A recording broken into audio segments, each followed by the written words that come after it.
فريم ديسكفولد، معناها السقالات الهيكلية والسقالات الإطارية بتاعت الإطار، اسمها أركو، اسم الشركة.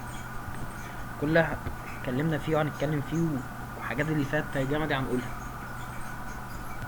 تعال نتكلم عن السقالات الأنبوبية، تيوب أند كلامب.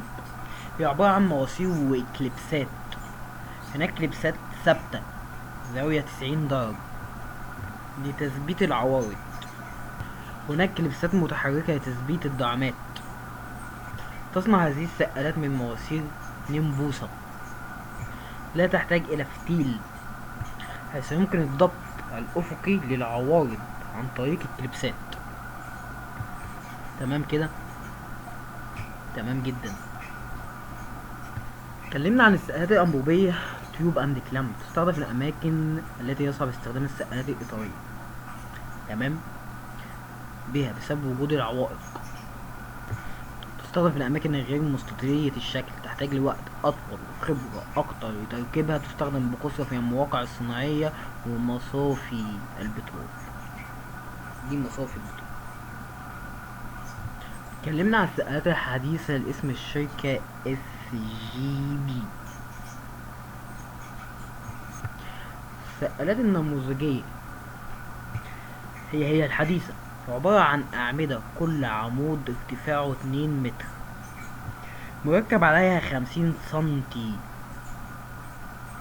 كل 50 سنتي اللي هي بتاعت نص الكوباية تحت قبلك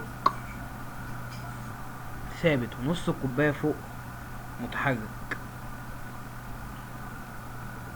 وفي النوع الأمريكاني يخرج منه مواسير مسافة 15 سنتي، يتم إدخال المواسير فيه ووضع بنز بدلا من الكوبايات، ويكون التوزيع على ارتفاع 100 سنتي، و50 سنتي على حسب الوصلات.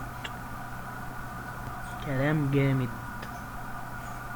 السقالات الحديثة اسم الشركة SGB، تستخدم في الأماكن ذات الأشكال المختلفة.